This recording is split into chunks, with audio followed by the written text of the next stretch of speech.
Assalamualaikum warahmatullahi wabarakatuh. Perkenalkan, nama saya Mega Silviani, dosen program studi Statistika Institut Teknologi Kalimantan.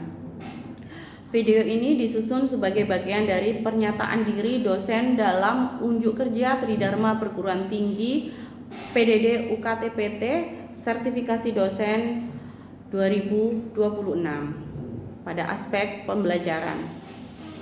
Pada kesempatan hari ini saya akan memaparkan tentang mata kuliah yang saya ampu, yaitu analisis runtun waktu.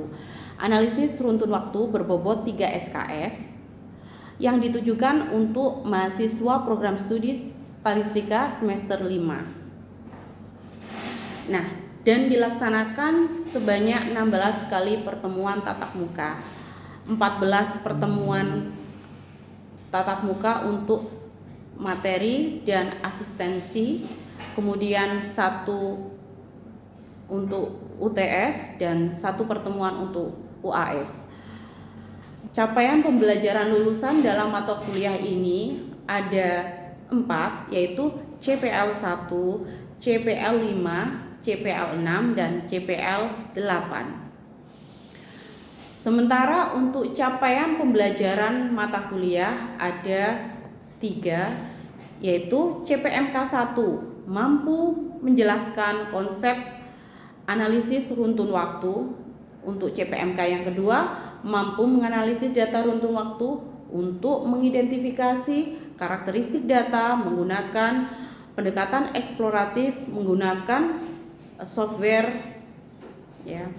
Yang ketiga adalah mampu mengevaluasi performa model runtun waktu berdasarkan kriteria akurasi peramalan.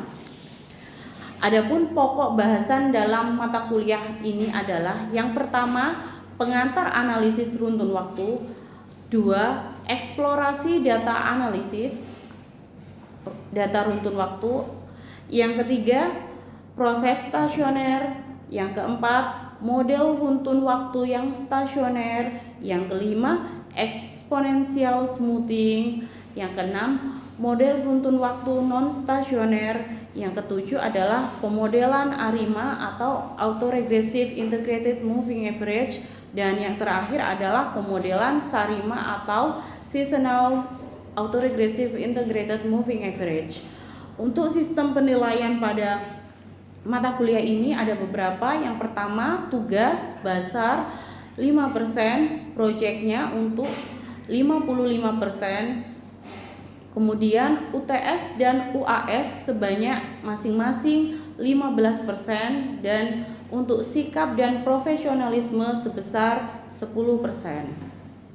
Metode pembelajaran dalam mata kuliah ini adalah PJBL, yaitu Project Based Learning. Di sini mahasiswa akan membentuk kelompok, kemudian akan membangun model peramalan. Nah, proyek ini dilakukan secara bertahap, dari eksplorasi data analisis, dari data runtun waktunya, kemudian membangun model berdasarkan data runtun waktunya, kemudian melakukan evaluasi dari hasil peramalan dan melakukan interpretasi. Nah, proyek ini dilakukan secara bertahap. Untuk hasil akhirnya ada 2, yaitu presentasi dan laporan akhir. Saya di sini berperan sebagai fasilitator yang memberikan umpan balik pada setiap tahapan. Selanjutnya Anda akan menyaksikan cuplikan pembelajaran analisis runtun waktu pada minggu kedua mengenai topik eksplorasi data runtun waktu. Nanti saya akan memberikan beberapa contoh dataset penelitian yang sudah saya publikasikan, mengajak mahasiswa berdiskusi secara interaktif untuk mengidentifikasi pola yang ada dalam dataset tersebut. Untuk output minggu ini dalam tugas proyeknya adalah mahasiswa memilih dataset yang akan digunakan untuk proyek, kemudian melakukan EDA dan mengumpulkan hasil EDA tersebut ke dalam laporan dalam bentuk PDF yang akan diupload di LMS. Selamat menyaksikan. Assalamualaikum warahmatullahi wabarakatuh. Waalaikumsalam warahmatullahi wabarakatuh. Sebelum kita mulai kuliah hari ini, berdoa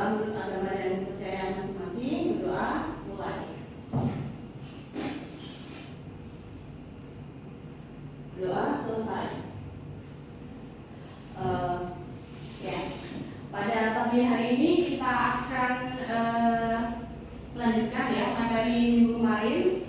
Nah, hari ini kita belajar mengenai eksplorasi data untuk waktu ya. Jadi dari ini adalah materi kedua ya dari minggu kemarin. Nah, masih ingat kemarin materinya apa saja kira-kira? Pola dalam data untuk waktu. Masih ingat? Ya, silakan yang mau jawab kira-kira masih ingat? Ya, silakan. Ada 4 pola, di mana pola pertama itu pola tren, pola musiman, siklus, dan random. Oke ya. Jadi pola untuk waktu itu ada 4 ya memang. Ada random, tren, musiman, kemudian siklus ya. Nah, hari ini capaian pembelajaran mata kuliahnya adalah ini ya. Kalian mampu melakukan eksplorasi data untuk mengidentifikasi tren, musiman, dan fluktuasi acaknya. Nah, kira-kira kenapa sih EDA itu penting? EDA ini exploratory data analysis ya. Jadi kenapa sih itu penting? Ada yang bisa jawab kira-kira kenapa penting?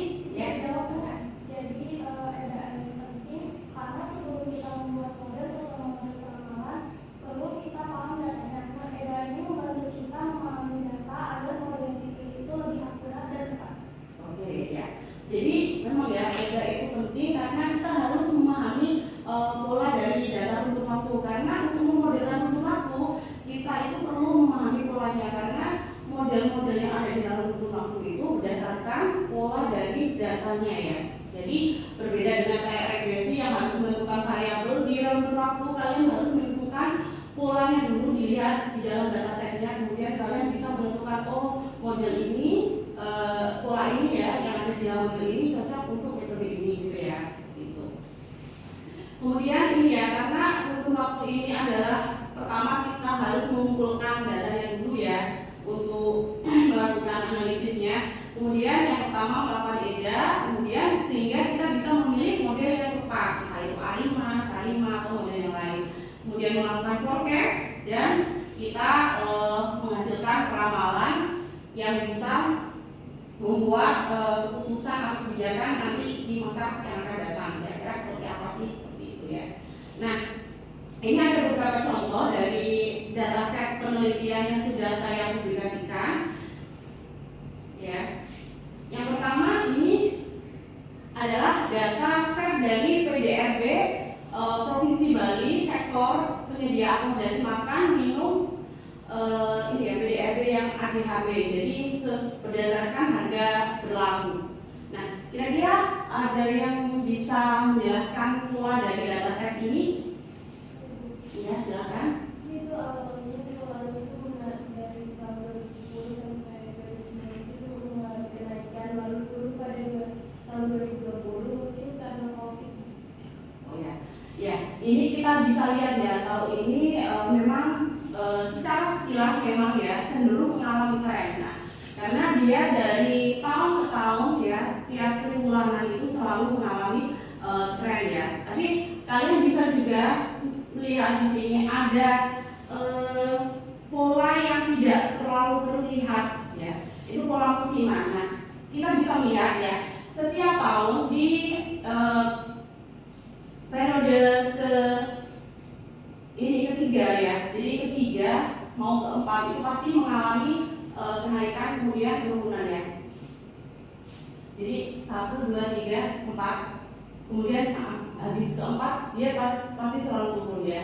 1, 2, 3, 4 naik ya kemudian turun. Nah, pola-pola seperti ini adalah pola musiman, tapi dia memang tidak terlalu nampak karena dia yang dominan di sini memang pola tren ya. Jadi di sini ada musiman. Nah, musiman ini kita bisa lihat yang tertingginya ini kan di kuartal ke-4 ya, atau di bulan yang keempat yaitu bulan 9, bulan 10, 11 sama 12. Nah, di bulan itu kan biasanya kebanyakan ini ya banyak liburnya ya, makanya untuk aktivitas wisata itu untuk akomodasi makan dan minum di Provinsi Bali pasti meningkat ya.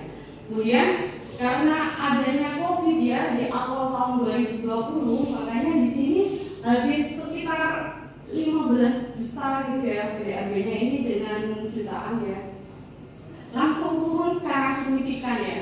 Nah ini karena efek kemarin itu ada ini ya, social distancing, kemudian ada aturan normal seperti itu. Nah ini mengalami penurunan, kemudian sedikit kenaikan di awal tahun 2022 seperti itu, karena ini efek COVID ya. Nah selain kalian bisa membaca dari time series plot ya, exploratory data analysis juga bisa dilakukan di ininya ya, untuk bagian statistika deskriptif. Nah untuk statistika deskriptif ini lebih jelas ya, karena kita bisa melihat tiap tahunnya dia pasti mengalami kenaikan ya, dari sekitar 4 juta ya, 4 juta ini dalam ribuan kalau nggak salah, ribuan. Nah 4 terus 5 ini ke 2011 ke 2012 tidak terlalu naik ya, tidak terlalu signifikan. Kemudian di 2019 ini 14 juta, kemudian dia menurun sampai ke 10 juta dan menurun lagi ke 2021. Nah ini karena efek adanya COVID ya. Nah itu seperti itu ya. Untuk selain kalian bisa melihat pola data di time series plot, kalian juga bisa melihat untuk misalnya mengecek trennya, penurunannya, tren naik, tren turun, bisa dari rata-rata dalam yang tahun kalau datanya di bulanan. Nah selanjutnya juga kita bisa melihat bagaimana apakah ada outlier, terus bagaimana apakah ada musim mana. Di sini kalau kita melihat jadi gambar box plot ini ya, mediannya itu untuk triwulan 1, 2, 3 sampai 4 ini sama ya. Jadi sekilas dia memang tidak menampilkan musiman, tapi karena tadi dominannya itu tren, makanya dia tidak terlalu nampak ya bahwa di sini ada pola musiman ya. Meskipun tadi kalau berdasarkan time series plot dia pola musiman. Nah sumber ini adalah dari penelitian saya bersama beberapa dosen statistika ya. Jadi di sini memang menganalisis ya pemodelan ramalan DRB Provinsi Bali karena adanya COVID ya. Jadi memang analisisnya itu terhadap efek COVID-nya. Selanjutnya adalah contoh yang kedua. Ini adalah dataset inflasi bulanan di Indonesia dari tahun 2018 sampai tahun 2022. Nah, kira-kira gimana polanya? Kalau dari time series plot ini, ya silakan. Jadi dari 2018 sampai pertengahan 2020 itu cenderung turun baru nanti pas tahun COVID, yaitu ada kenaikannya lambat. Lalu pada tahun 2020 itu kenaikan itu naik sekali. Iya, jadi benar ya. Jadi di sini itu namanya struktur break ya. Jadi dia memang polanya itu terpatah-patah dari beberapa series ya. Jadi awal 2018 sampai mungkin 2021 ya, atau mungkin Desember sekitar 2020 akhir itu dia mengalami tren penurunan ya, tren turun secara cenderung ya, meskipun di sini ada banyak fluktuatif ya. Kemudian di pertengahan atau mungkin awal 2021 sampai pertengahan 2020 mungkin sampai awal 2021 sampai di sini 2000 ini ada 2022 Januari ya. Dia memang terjadi tren kenaikan tapi tidak signifikan ya, lambat kenaikannya. Kemudian baru setelah adanya kebijakan new normal ya, dia inflasinya kembali sangat meningkat ya, meningkat secara besar signifikan ya. Jadi kenaikannya sangat cepat di sini. Nah seperti itu. Nah untuk menganalisis ini, saya coba untuk misalnya memvalidasi kalian bahwa ini ada struktur break, ada kenaikan penurunan, ini bisa terlihat jelas di ininya ya, di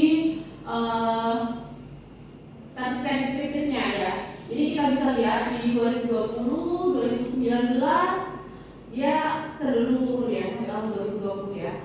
Kemudian 2021 ini masih turun ya, kemudian naik, naik sekali kalau di sini. Ini turun semua, naik sekali. Berarti dia mengalami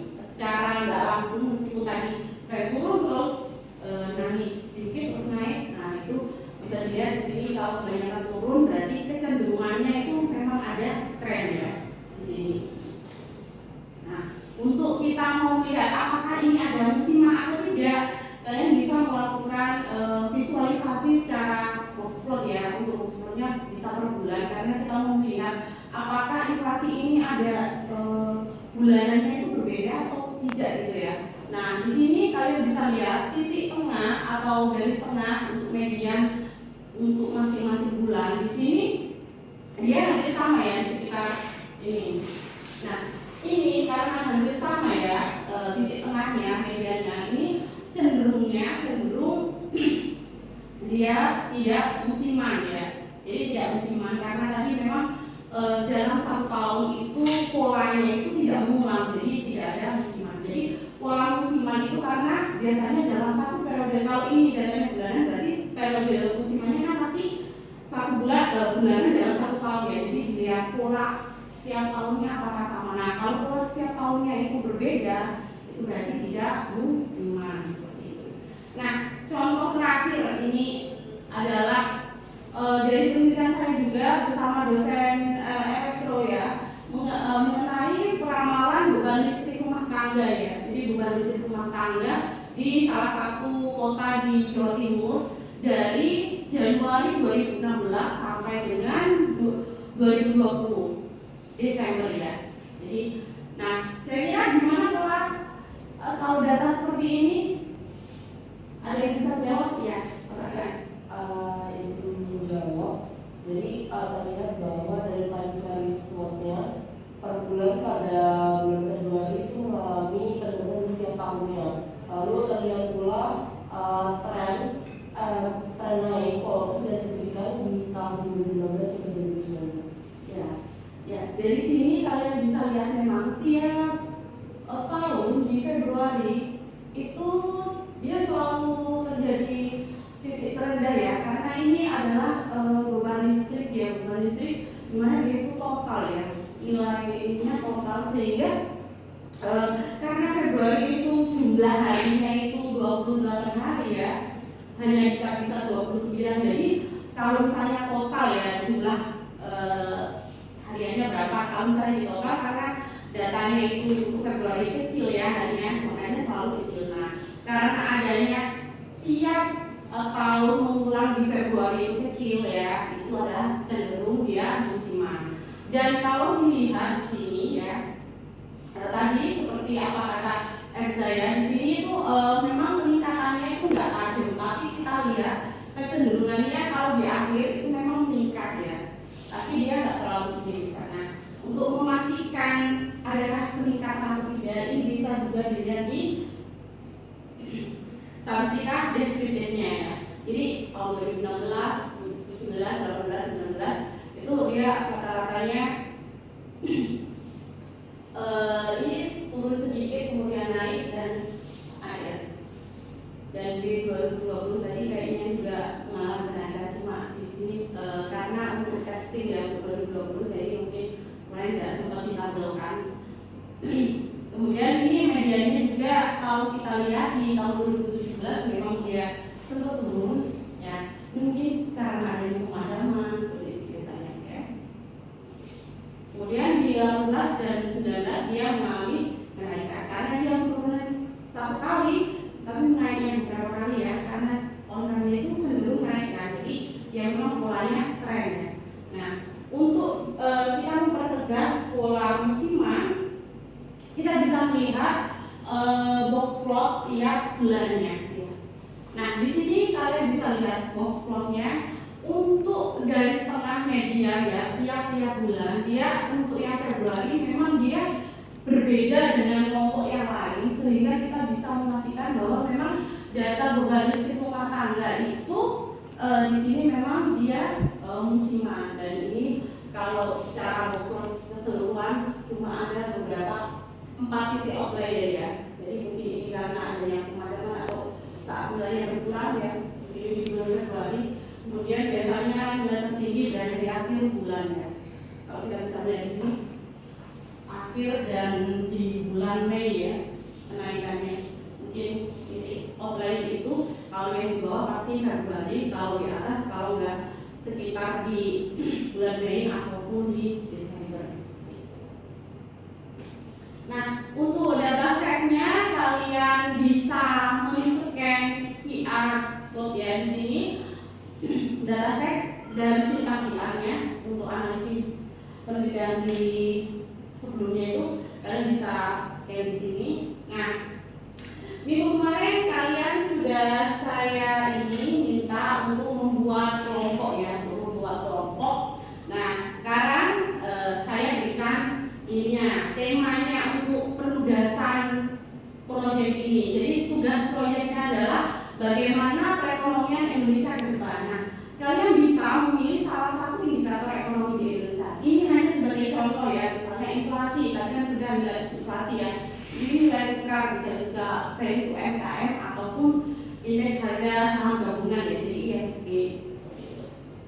Kemudian kalian harus memastikan ya, setiap indikator yang dipilih itu harus berbeda dengan kelompok lainnya.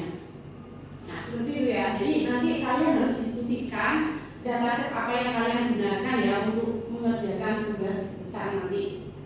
Nah, output minggu ini untuk tugas besarnya adalah kalian pertama harus memilih dataset ya, kemudian melakukan analisis data tadi, kemudian menginterpretasikan kira-kira polanya apa saja yang ada dalam data kalian. Selanjutnya kalian upload di LMS ya. Nanti laporannya dalam bentuk PDF disertakan lampiran dataset dan script R-nya ya. Jadi nanti pengumpulannya maksimal deadline-nya adalah H-1 hari sebelum perkuliahan minggu depan ya. Jadi minggu depan H-1 hari ya, diupload di LMS. Kira-kira dari sini sudah jelas untuk tugas untuk output minggu ini untuk proyeknya.